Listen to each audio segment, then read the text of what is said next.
هاجروا في الله من بعد ما ظلموا لنبوئنهم في الدنيا حسنة ولأجر الآخرة أكبر لو كانوا يعلمون الذين صبروا وعلى ربهم يتوكلون وما أرسلنا من قبلك إلا رجالا نوحي إليهم فاسألوا أهل الذكر إن كنتم لا تعلمون بالبينات والزبر وأنزلنا إليك الذكر لتبين للناس ما نزل إليه ولعلهم يتفكرون أفآمن الذين مكروا السيئات أن يخسف الله بهم الأرض أو يأتيهم العذاب من حيث لا يشعرون أو يأخذهم في تقلبهم فما هم بمعجزين أو يأخذهم على تخوف فإن ربكم لرؤوف رحيم صدق اللہ مولانا العظیم۔ ذرا سورہ نحل کے یہ چھٹے رکوع کی ابتدائی آیات ہیں۔ اللہ تعالیٰ نے پھر خبردار کیا ہے منکرین حق کو کہ جنہیں دعوت پہنچاتے ہوئے نبی کریم صلی اللہ علیہ وسلم کو ایک لمبا عرصہ مکہ میں گزر چکا تھا کہ وہ جس ظلم و ستم پر کاربند ہے یہ سب اللہ سے پوشیدہ نہیں ہے، اللہ ان سب سے باخبر ہے اور اللہ ہر چیز کا حساب لینے والا ہے۔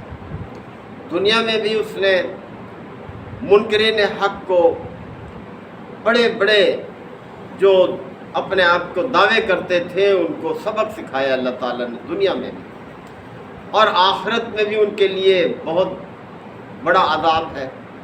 لہذا وہ نصیحت پکڑے، عبرت حاصل کریں۔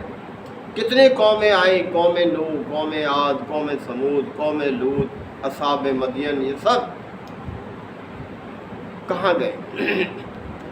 تو اسی حوالے سے بات ہو رہی ہے کہ والذین ہاجروا فی اللہ من بعد ظلم، کہ جو لوگ ظلم سہنے کے بعد پھر ہجرت کر گئے اللہ کے لیے۔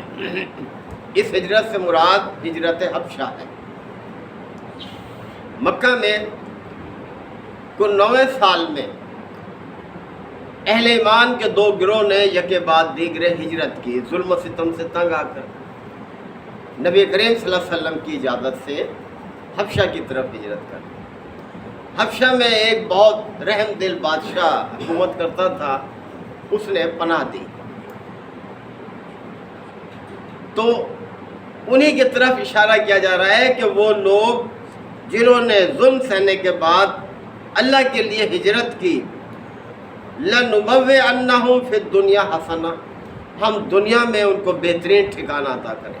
دیکھیں دنیا میں بھی اللہ تعالیٰ نے ان کے لیے اجر رکھا۔ اور پھر اس کے بعد ہجرت مکہ ہوئی، پھر مکہ سے مدینہ، اور پھر کوئی 8ویں سال میں اللہ تعالیٰ نے مکہ فتح کر دیا، جہاں سے نکلنے پر مجبور کر دیا تھا وہاں فاتح کی حیثیت سے داخل ہوئے وہاں پر، اور ان کے قبضے میں آ گیا، انہی کا کنٹرول ہو گیا خانہ کعبہ پر۔ تو اللہ تعالیٰ فرما رہے ہیں ہم ضرور انہیں اچھا ٹھکانہ دیں گے، وَلَأَجْرُ الْآخِرَةِ أَكْبَرُ، جبکہ آخرت کا اجر تو بہت بڑا ہے، اس کا تو اندازہ نہیں کر سکتے۔ تو اللہ تعالیٰ اپنے بندوں کی قربانیوں کو رائے گاہ نہیں جانے دیتا، بہت بڑے اجر سے نوازے گا۔ تو فرمایا کہ آخرت میں تو ان کے لیے بہت بڑا اجر ہے۔ لو کانوا یعلمون، کاش جان لیں یہ لوگ کہ جن پر ظلم کیا گیا ہے کہ اللہ نے ان کے لیے بہت بڑا اجر تیار کر رکھا ہے۔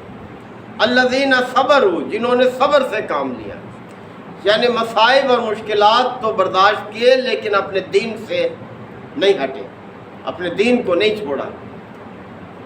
تو وہ لوگ جنہوں نے صبر سے کام لیا، وَعَلَىٰ رَبِّهِمْ يَتَوَكَّلُونَ، اور انہوں نے اپنے رب پر ہی بھروسہ کیا۔ اور ظاہر ہے جو اپنے رب پر بھروسہ کرتا ہے اللہ اس کو مایوس نہیں کرتا۔ وَمَا أَرْسَلْنَا مِن قَبْلِكَ إِلَّا رِجَالًا نُوحِي، اب یہ مخالفین کے ایک اور اعتراض کا اللہ نے جواب دیا۔ یہ لوگ نبی کریم صلی اللہ علیہ وسلم کے بارے میں کہتے تھے کہ ہم ہی جیسا تو ایک انسان ہے، اسی طرح سے کھاتا پیتا ہے جیسے ہم کھاتے پیتے ہیں، اسی طرح سے بیوی بچے رکھتا ہے جیسے ہمارے بیوی بچے بازاروں میں بھی چلتا پھرتا ہے، فرق کیا ہے؟ تو اللہ تعالیٰ نے فرمایا وما ارسلنا من قبلک، اے نبی صلی اللہ علیہ وسلم آپ سے پہلے بھی ہم نے جتنے رسول بھیجے الا رجالن، وہ سب کے سب آدمی تھے، انسان ہی تھے وہ بھی سب، اور مناسب بھی یہی ہے کہ انسانوں کی طرف پیغام پہنچانے کے لیے انسان ہی سب سے بہتر ہے۔ اگر کوئی فرشتہ آتا تو پھر تو لوگ اعتراض کر سکتے تھے کہ بھئی یہ فرشتہ ہے، ان کے تقاضے اور ہیں، ہمارے تقاضے اور ہیں، ہم کیسے عمل کریں؟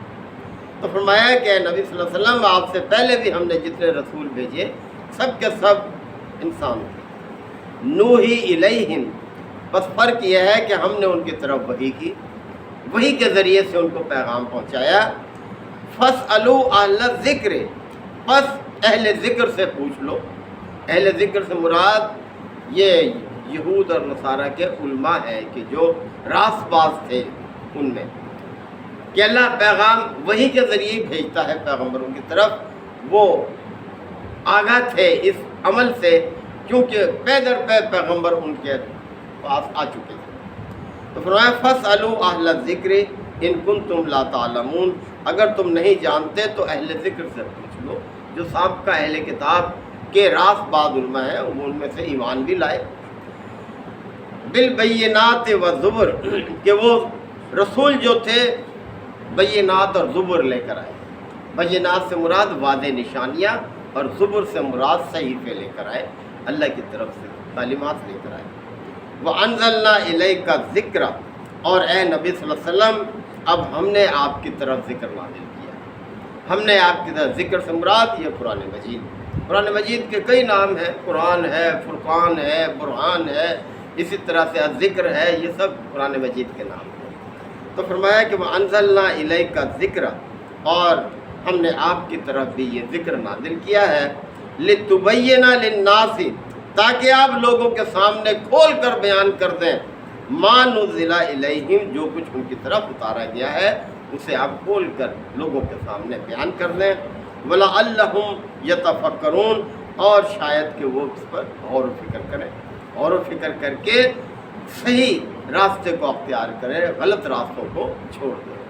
یہی ہم سب کے لیے پیغام ہے کہ اس قرآن مجید پر غور و فکر کریں، محض یہ نہیں کہ بے سمجھے اس کو بس پڑھ لیں، یہ تو اس کا اضافی فائدہ ہے، بلکہ پڑھنا تو پڑھنا، قرآن مجید کی محبت سے، عقیدت سے زیارت کرنا، اس کا بھی ثواب ہے، اس کو دیکھنا، اس کو زیارت کرنا بھی اس کا ثواب ہے۔ تو بہرحال اس پر غور و فکر کریں، اس لیے ہم نے یہ آپ کی طرف قرآن اتارا ہے، تو آپ اس کو انجام دیجیے۔ تو بہرحال اور مزید بھی آگے سلسلہ چل رہا ہے۔ اللہ تعالیٰ ہم سب کو آیات کو سمجھنے کی، عمل کی توفیق عطا فرمائے۔ وآخر دعوانا الحمدللہ وکفی وسلام علی عبادہ الذین اصطفی۔ ربنا آتنا فی الدنیا حسنۃ وفی الآخرۃ حسنۃ وقنا عذاب النار وادخلنا الجنۃ مع الابرار یا عزیز یا غفار رب العالمین۔ اللہم انک عفو کریم تحب العفو فاعف عنا۔ اللہم من احییتہ منا فاحیہ علی الاسلام ومن توفیتہ منا فتوفہ علی الایمان۔ یا شافی الامراض اشف مرضانا ومرضى المسلمین، یا قاضی الحاجات اقض الحاجات وحیات المسلمین۔ اللہم اعز الاسلام والمسلمین، یا رب اغفر وارحم وانت خیر الراحمین۔ صلی اللہ تعالی علی خیر خلقہ محمد وآلہ وصحبہ اجمعین۔